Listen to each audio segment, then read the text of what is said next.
Donc dans le programme précédent, on a la possibilité de contrôler un joueur avec les flèches du clavier. Et là, ce que je voudrais, c'est premièrement supprimer ce curseur clignotant qui est pas très élégant et qui en plus ralentit l'exécution, et donner quelques indications pour pouvoir placer des ennemis dans cette amorce de création de jeu. Alors pour supprimer le curseur, on écrit une fonction supplémentaire que j'ai déjà écrite et que je vais vous expliquer. Donc c'est la fonction, elle s'appelle consCursor. Elle prend en paramètre un booléen, elle reçoit une valeur de vrai ou de faux. Si c'est faux, le curseur disparaît. Si c'est vrai, le curseur est affiché. Elle retourne un booléen pour dire si elle s'est bien exécutée ou pas.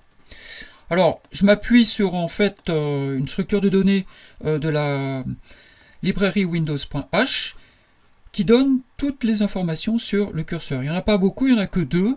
C'est sa visibilité et sa taille. On peut le grossir ou le réduire. Donc la fonction getConsoleCursorInfo prend en paramètre un pointeur sur la fenêtre console courante et ressort, grâce à l'adresse mémoire de la variable console cursor-info, ressort les valeurs actuelles pour le curseur.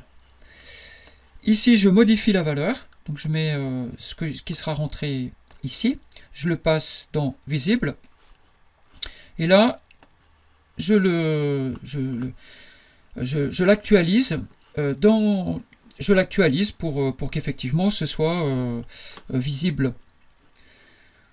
Voilà, donc cette fonction est relativement simple. Ce qui est difficile, c'est d'avoir les bonnes informations sur l'environnement.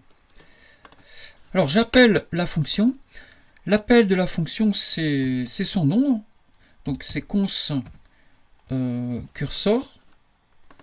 Son nom, et on passe les valeurs attendues. Donc là, c'est vrai ou faux. Donc je veux le faire disparaître, je passe false.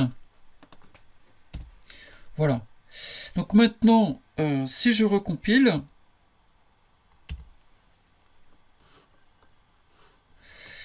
j'ai une autre valeur et vous voyez, je n'ai plus le curseur. Voilà, donc ça, c'est un détail, mais c'est plus agréable comme ça.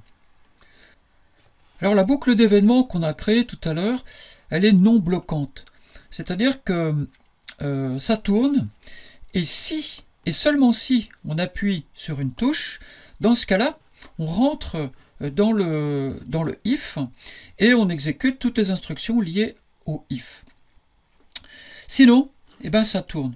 Alors pour le vérifier, ce qu'on peut faire, c'est on va afficher quelque chose, et on verra bien ce que ça fait. Donc à 5,5, je vais mettre par exemple le curseur à 5,5.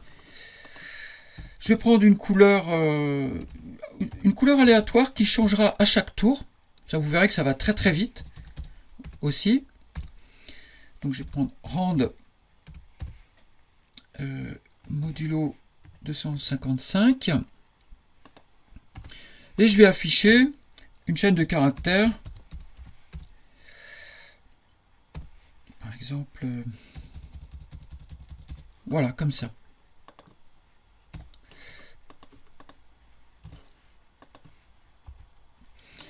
Voilà, donc je recompile et je lance.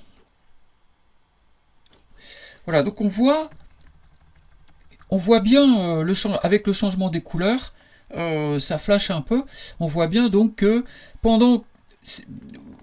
voilà, ça va permettre d'ajouter des ennemis. Et par contre, il y a un problème, c'est que ça va quand même beaucoup trop vite. Donc là, c'est intéressant comme effet, mais ça va quand même très très vite. Donc si on met des ennemis, on les verra pas parce que ils vont aller tellement vite que on pourra certainement pas faire grand chose. Alors il faut contrôler le temps. Pour contrôler le temps, on va utiliser une fonction qui s'appelle clock et qui se trouve dans time.h. On va écrire quelque chose comme ça. If clock, on va faire une sorte de petit chronomètre.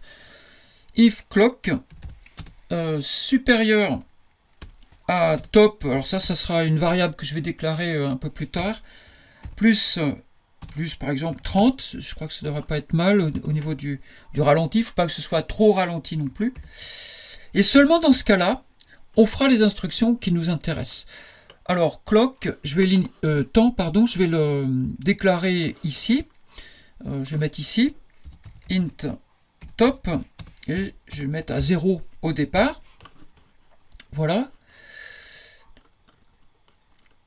Donc voilà, si le temps est passé, à ce moment-là, j'initialise top sur clock.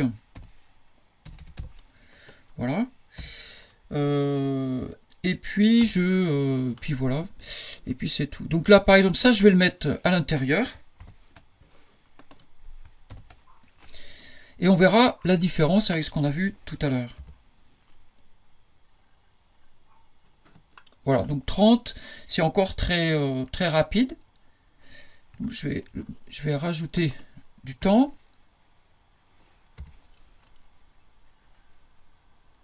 Voilà, donc là on voit que ça va quand même beaucoup plus lentement.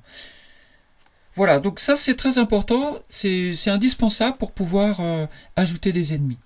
Et pour faire certains effets. Alors vous pouvez avoir plusieurs topages, hein, et donc vous pouvez avoir des vitesses différentes.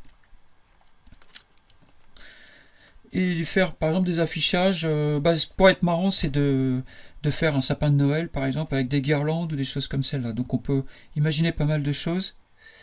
Enfin voilà, ça me paraissait essentiel pour pouvoir rajouter des ennemis.